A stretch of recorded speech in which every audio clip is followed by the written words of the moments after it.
Bote na balandi nyonso ya Sarah Tola TV, bana mboka nyonso de partout dans le monde, place Bozali, o abengami Congolais, azana makila ba Congolais, soki ba kati epota, makile ko ganga ya Congolais, et lelo yo ngai wabino Sarah Tola, animatrice des émissions en ligne, analyste, tozalaki bongo invité, to bandai ko tozo tambola, to relaxa bino, banzela pe misala, o gouverneur na biso Chantini Ngobila, ako sala na ville ya Kinshasa, toko banda na Selembao, to relaxa bino prince ya Selembao ndenge babongisi yango pe toko kende lisusu na elenge sati monga fula nzela elenge sati monga fula to relaxa bino ba image bokomona ba image ndenge musala ezo salama ndenge nzela ezo salama na ville ya Kinshasa. En tout cas félicitations lisusu na yo gouverneur de la ville ya Kinshasa Chantini Ngobila na tikeli bino bongo botala ba image au kitoko na bokasi ya Jonathan Bomana. Merci beaucoup.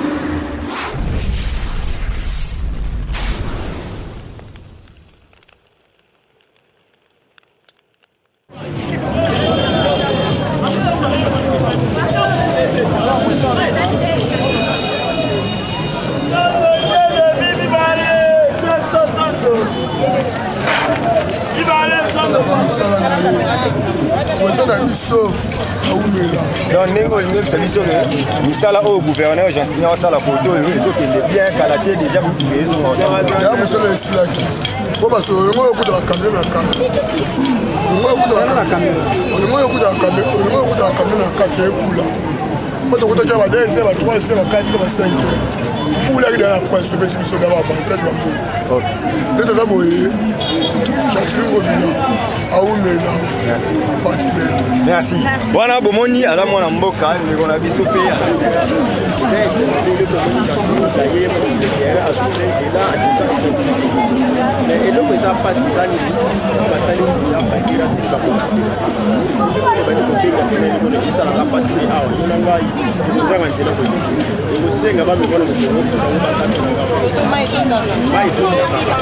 parce que mai dans africain à salange dans le type vous allez intégration intégration et tout mal de ces place et que c'est côté mai il y a mai et tout alors moi nous comme moyen pour la saline c'est là bata pour la saline c'est que mai et les gars même pas de mai les carabati pour que mai les carabati là parce que mai d'abord tant les carabati là il y a on est les saka pour donc ça la pour et vous mélanger alors ah bah sali boy bah sali place nous batina c'est les ngai pen so que quoi les pen c'est comme tout le na place ça pour buka na bakage bon ni excès à mai kufana kufanya sali sur le donc sur le plus dossier on trouve venir que ça à ça la alors dona ngai na mukayo ngoto so daba ke sala we logo boy dinga pepe bebe ba sala ni assez ka yo na ko baro na ka sika mo kon de la cinéma ya mo singa ba so batali kamanzela parce que nzela oyo eza route principale eza nzela moko mo pousser mais tout comme il les ka côté bela ba les ka awa tango ese se alors ele bino senga be eza ni on a pe emo le ko ben ngalo be sesa yango to mona e ba be ngaba mama ba pe ka bebe ko longa nzela bo eza ma bete eza bien mais eloko ne sisa mingi tama longa ba mama oyo se ba tongeli bango wenze ya Selembao bien wenza bombe za na kabuki parce que Selembao za na wenze ki to be wenze sesa ka wenze ya bu alors wenza bombe za ka buki ce que le gouvernement a vu en charge oui eloko na se mo tosi ya ngwana eloko sala nguso passe ni parce que mona mama te ka moi pilipili moi tomate ko benga mama ko tabila ka mama ko poka na terrasse si ko tango to benga na mama to sala passe mingi na mutema batata misala ezala ka lisusu ke mama ko ko dépona se ba to sala nini to lia ya ko to mona ke ezo tena ke phénomène ba benga phénomène kulula papa na ndako sala te mama o sala te mwana o sala nini akobeli mana ke sala te autres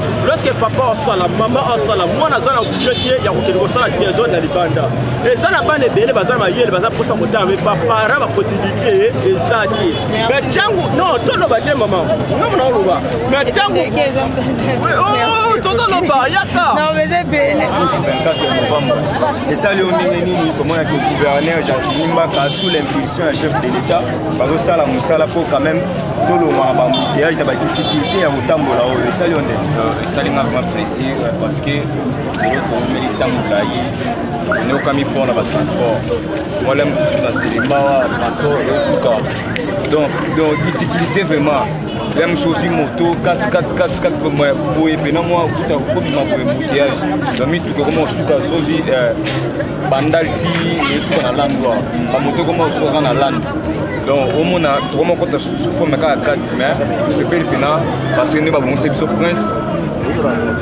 topesi merci na monsieur le président mpona confiance oyo aza kosala mpona peuple misala malamu atoka mpena nzambe apambola ye vraiment acontinue lisusu kokoba lisusu kosala susu bolamu na population parce que eza azomérite honneur vraiment. Merci beaucoup. Merci.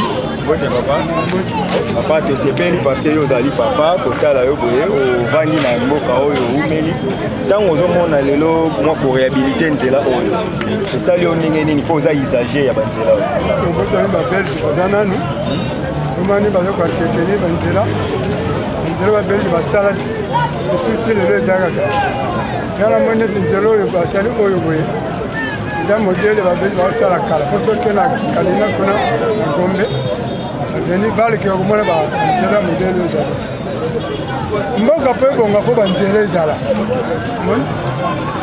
me ngana kosepela mingi nzela oyo ekita tina sekele awa tepoza direction moko moke direction moko pende ya monene ekelaki pene soki bakonzi bazozwa ide ya boye yali développement mboka mpo edeveloppe fo baroute tina baintérieur baroute ezala okomonake mboka edeveloppe sans route mboka ekodeveloppe surtout ke biloko ezokola na kati ya baprovince oza na moyen kobimisa yango te ezali te biso kala na mboka na biso ngai na moto ya kongo central na territoire katangulu noko na biso kaka na voiture tozokende na mboka na voiture ti na mboka mais pas toki biloko tozongi le même jour na voiture mais lelo même te kamuna munene soki na direction te ekende te seke ndenge babandi kobongisa oyo batonga mpe mosusu batonga babakisa baroute secondaire esikwaka otesetu bumbu po basala baroute mosusu bafongola route mosusu kati ekende ti kaluka ebimi ti makampani moto auta kaluka po aya efo tourne bandani fo tourne bandani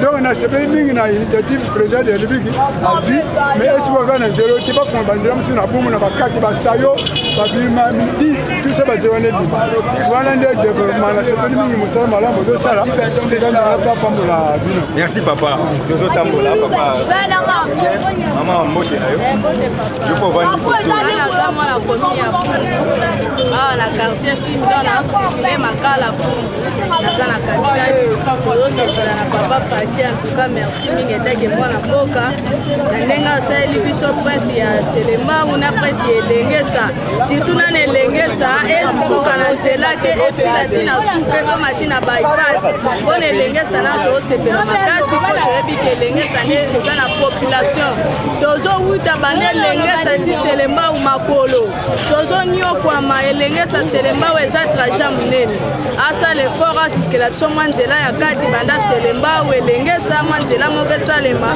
po facilite biso na moyen de transport ya mibale tolingi tosenga papa Fachi oza président zwana décision solution mpona bakuluna bapolisier oyo bazolata teni baza bafaux policier bazosala biso tracasserie ya makasi omoni kuluna soki ezosila te na kapitale awa mpo bafaux soda bapolisier baza ebele bapolisier akimiki kuluna ke kota kipolisi ala azoya kolakisa baningo bazala na bango kanki kuluna ezoya reputation na yo ezobeba mpo yo ozosala misala malamu bato bazoloba mokonzi aye tika to ya kuluna mata eza bapolisier oyo yo ozopesa teni eloko wana papa sala effort polisi aza na matrikili te alongo na mosala soda tinda ye soki wapi omoni merci papa na ngai message na yo ekomi ekoma merci Fachi tala likambo bapolisier oyo tolobaki mama mbote oza mwana kin okoli koto oyo omoni nzela oyo ndenge ezalaki ya kobeba ntango nyonso oyaka wenze koto oyo otambolaka mabe ndenge bazoréhabilite nzela oyo esali yo ndenge esali biso kitoko makasi po ete Fachi beto na oyo asaleli biso nzela ezalaki te ezotre esali te malgré tozosala malembe akobaka na kosala malembe nzambe ye moko ayebi ata bazofinga ye bazotyola ye misala ezomonana deja asalasalaka me toza na susi ka dollar ekita mposa biso ka dollar ekita ata dollar to ekomi 20 tokofuta bandako ekomi pasi tosufri makasi mpona kofuta bandako dollar ekita akita biso ata na 5000 ndenge ezalaki na kala esala biso mwa bagrande fille mwa bagrande dame moko biso bye. Merci.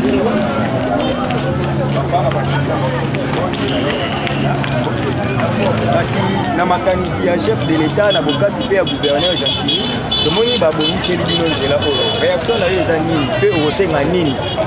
Merci mingi en tout cas na marque na ngai atake mwana kine soki l'État congolais depuis président Mobutu Sese Koti lelo yo tukatunga tozana problème na route mais tala ndenge tosepe na président Félix Tshisekedi puisque eloka sali na mbongo eza na Congo bozo eza na Congo eza lelo ke asa isusu route te alinga sala lelo comme musu mais tala lelo eloka sali beto oyo ekosa même 20 ans président ekoso akoya asa sur na problème na ata lelo asa wana oya akoti na magamusu akosa titre zo continuer akoya kosa même 40 à 50 ans mais musu ba e ba sali route ezaka ndenge problème ezate mais to se peli na aza congolais aza na likambo na moto te totambolaka wasika mapeke kotombola mponi eloko moko tosalaka asalaka biso ya mabe eza te batikele sena nano aevre avancé nde ndenge nazali naza promoteur na centre agasi dédié professeur et anglais mais misala eza mofomona bacréer misala esprit de créativité mais ça soki ezali tokozwa tokocréer tokoavancer alors c'est la raison pour laquelle naotambola na lipapa nakei na ngai kwenze samedi mais tokutani ifo na félicité ye eloko oyo asali na selemba soki mpe ndenge mpe toyoka partout asali eza félicitation kinchunga merci nzambe apambola merci tika mosala président de la république oyo asaleli biso na kati ya selemba oyo aola tondimaki te nzela na biso ya selemba oyo ekobonga ekozonga normal boye nzambe apambola ye apesa ye ngolu donc ya mosala ata mosala neti malamu nzambe atia loboko na mosala azali kosala na suki wana merci bandeko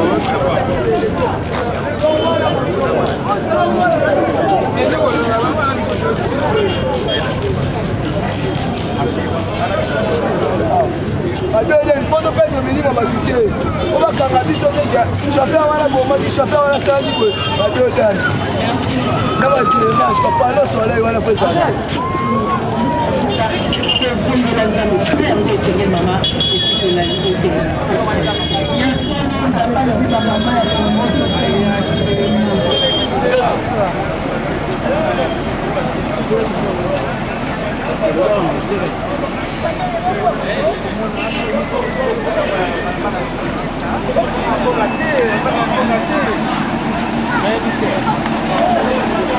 analeka na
namona eloko oyo na makala po depuis 63 otikitia moto yawa depuis 63 tomona esengo eza mingi na ndenge ke tomoni nzela tala basuka pembe tama mefuta suka pembe tala tokuma age oyo tomoni eloko ya liboso makala esalama meke nani asalamu te me tosepeli eloko ndenge Fati na Chantini basali eloko moko nzambe kumisa mabo basali eloko moko kitoko voilà sepeli mbenga kitoko tozala derrière ye to appuye ye po Fati Béton azaka Fati et puis na félicité gouverneur de la ville le rôle azolanda exécution chef de l'état en tout cas bakende na combinaison eza malamu.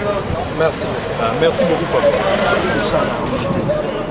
ana makala tolela nzambe ayoki siko kolela na biso atindeli biso moto oyo aye mpona kosunga epuis moto oyo aza na vision ya kosala misala malamu abosanaka te yango wana biso tosoutenir le président de la république na bango baza nsima na ye nzambe apesa bango makasi mpe abakisa bango bambula basala makambo oyo baza nango mpona Congo échanger. Quand on a Congo, ezali mboka moko plein de minéraux. Mais habitants Congo, par cause de la souffrance parce que mboka na biso ezana biloko ya mutuya oyo ekoko sunga ba Congolais. Tomoni yango, demanda ba pambola bango, continuité ezala toujours mal.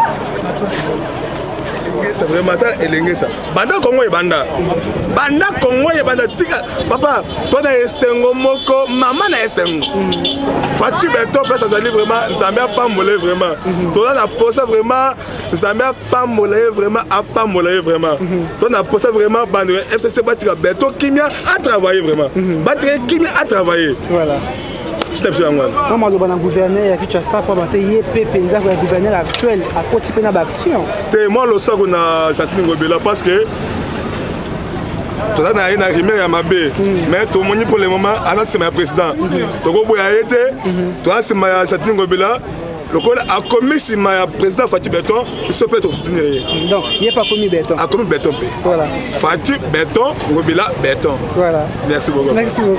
Timothée Lenoir, leader d'opinion, bonjour. Bonjour, les journalistes. Tozalano Awawa, il y a de cela plus de 3 mois, tu as au la mission de Bandaki. Mais les autres, sali na opé inspection. Totali Selemba, totali Elenge, ça met au bani non Elenge, ça auto tika qui a au début. N'engo mon évolution, mais ça là on a place au nganon les autres télé. Réaction est rosa.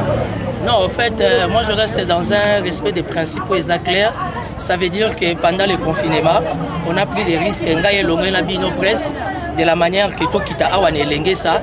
Parce que le gouverneur Chantini Ngobila, Ngaï n'a pas parmi bateau bazako critiquer politique na makasi, mais na lingaï critique la carte na critique. Je mérite être un leader d'opinion dans la différent.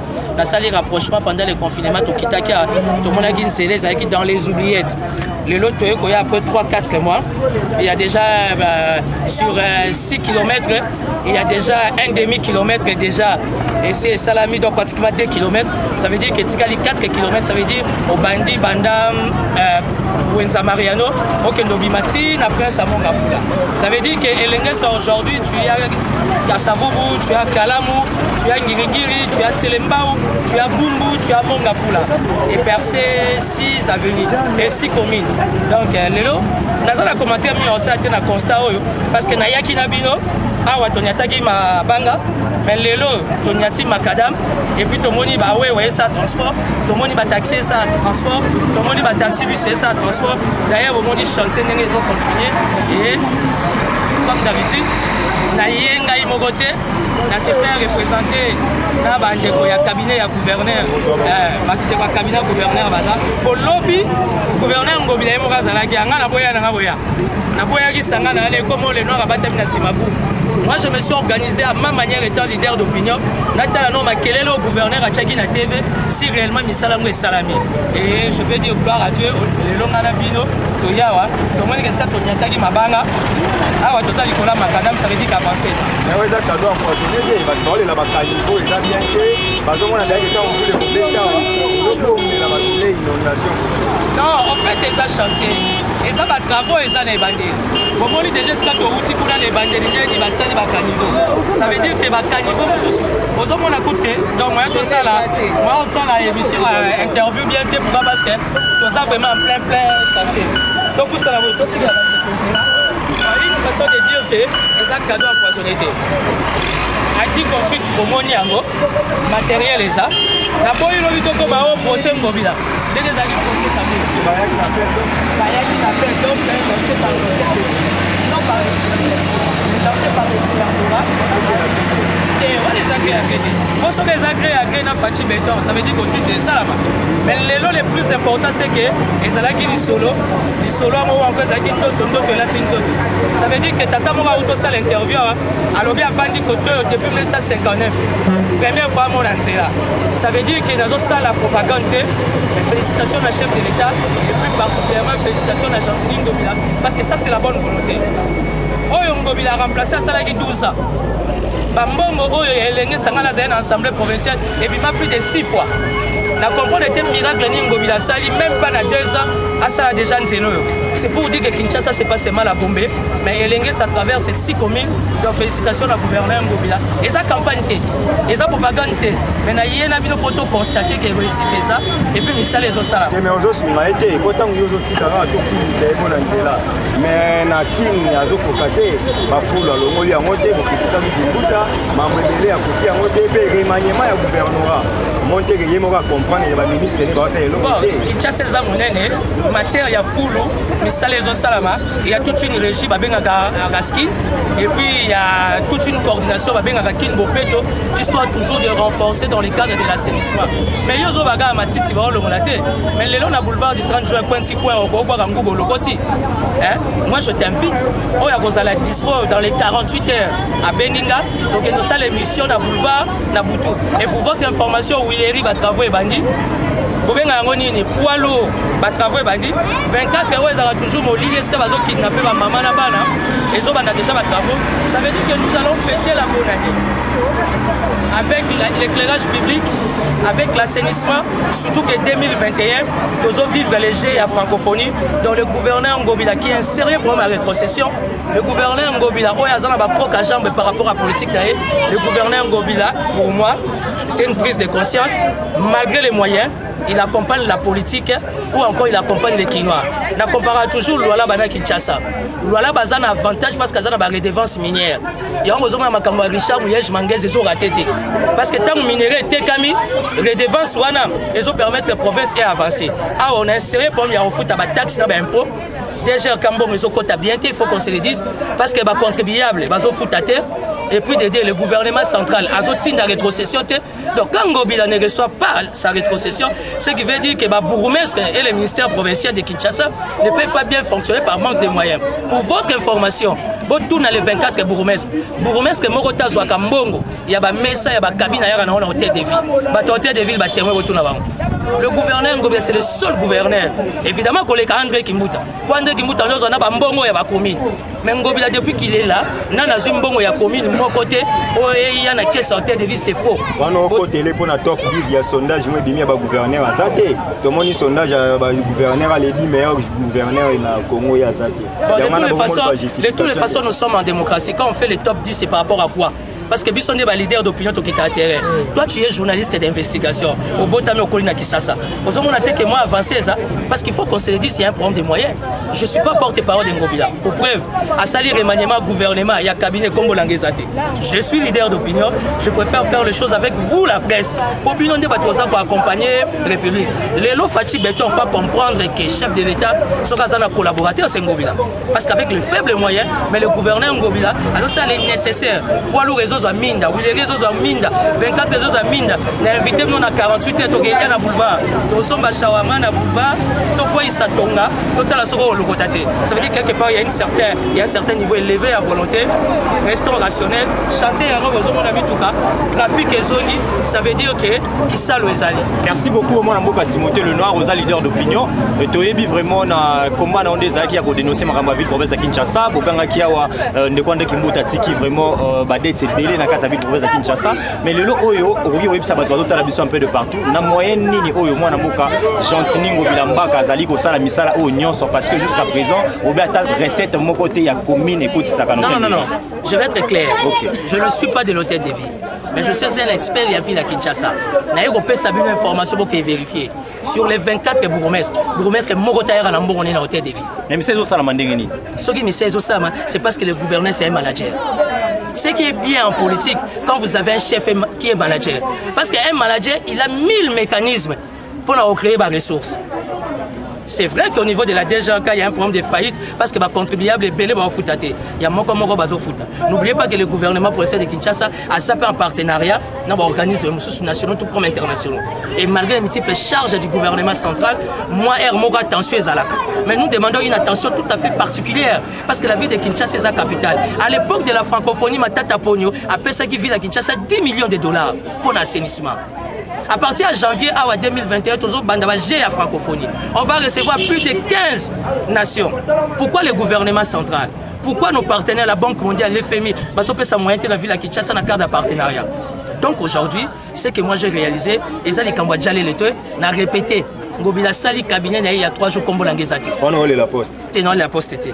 La position na ezali ko kende wapi parce que bandi ko betela epetolo mingi ba remanier ça moza se retrouver que mozo continuer toujours ko. Et naza ko se retrouver parce que je vais être rationnel. Tu comprendre que Kinshasa a un intérêt général. Quand il y a le concept qui nous peto, ça veut dire que ça affaire yanga na yo. Tout le monde est bien sapé ici. Bon pour nous comme la liboso no fo Ngobila ya. Naza besoin Ngobila pe sa poste était na maboko caméra. Na besoin poste était. Wana eza débatté. Na fo ka parenthèse. Naza na maboko Vital caméra. Na besoin poste Ngobila te. Et puis mbonga Ngobila non na bandoli te. Na lingi sko na bandoli ya. Mais na liaka mbonga lwala ba. Ngai mutu na ba vérité. Na liaka mbonga lwala be utaka lwala be Kinshasa. Mais mbonga Ngobila non na liete. Na lingi kanye na zala rationaliste. Kinshasa est passé 12 ans à gestion moko médiocre. Aujourd'hui, on a un gestionnaire manager par expérience plus de 30 ans, Ngobila, avec les faibles moyens, à ça pour accompagner Vision et Fachi. Donc, les deux aussi, le chef de l'État comprendre que s'il a un partenaire dans sa collaboration, c'est le gouverneur de la ville de Kinshasa. Zandou pour votre information, vous avez un journaliste pour mener une investigation au ministère intérieur. Zandou est à la gestion de Ngobila. Zandou est à 5 syndicats. Au contraire, la loi les permettre que Zandou est sous la gestion de l'hôtel de ville. Toyebi oye kaki na boyinga pena lobana ke 4e mur na boyi. D'abord ba que Zandou est sous gérer na maboko Ngobila te.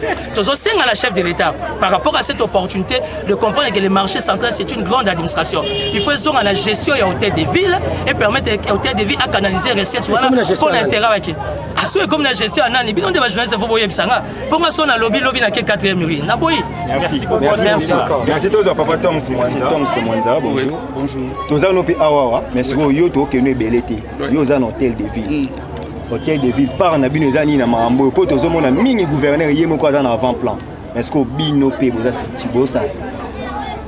N'invite au rebelle na cadre de bino que vous avez on dirait gouverneur comme tazo bunda yemoko.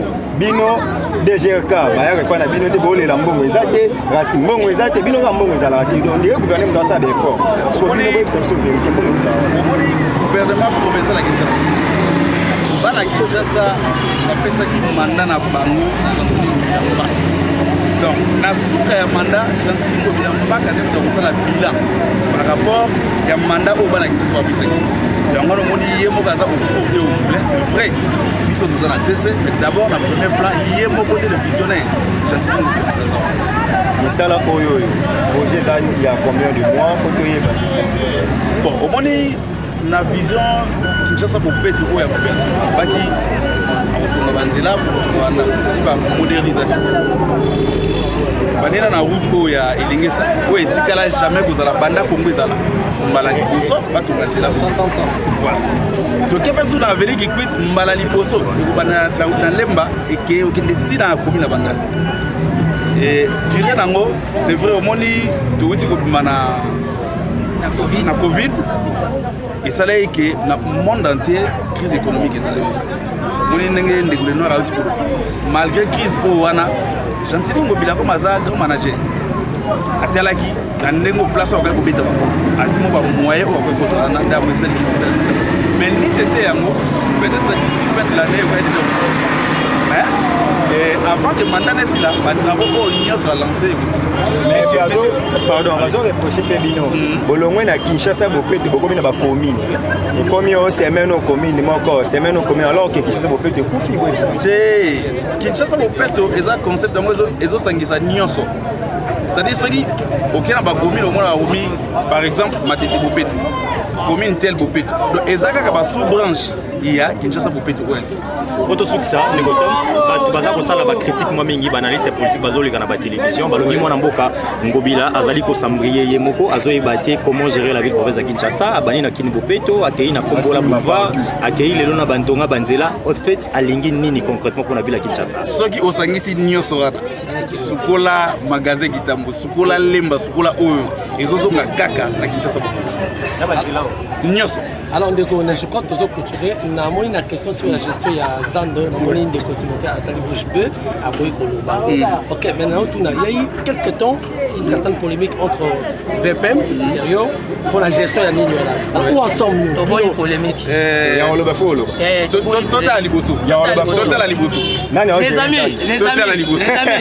amis, Tom s'il a à l'hôtel de vie, comme l'a invité. D'abord il doit exposer Tom. Dossier à Zando Boyebeska dossier à Zando Bandagi. Moi je journaliste. Ok, nous tournons ici Bandagi. Qui ne sait pas que Zandou, tout le monde a compris. Le plus important, Zandou n'est pas géré par Ngobila. Pour mon résultat, et comme ici à Jakuluna, Salité, Badal. Donc, Bino va journaliste, c'est ça, Moussana Bino, pour faire comprendre la Fati Béton. Parce que le chef de l'État est très sensible. La voix de la population des papas avec les peuples d'abord, que responsabilité à Zandou, ils n'ont pas gouverné. Si simité, au moins il y a une responsabilité. Le lot, on a plus de 5 syndicats, et ils ont Bambongo, na Zandou. Donc Ngobila Zawanati. Naza porte-parole à Ngobila te, na bate ndeko nanga poto boye déjà dit moi qui bon merci. Merci beaucoup. Chers amis, récupérez-vous.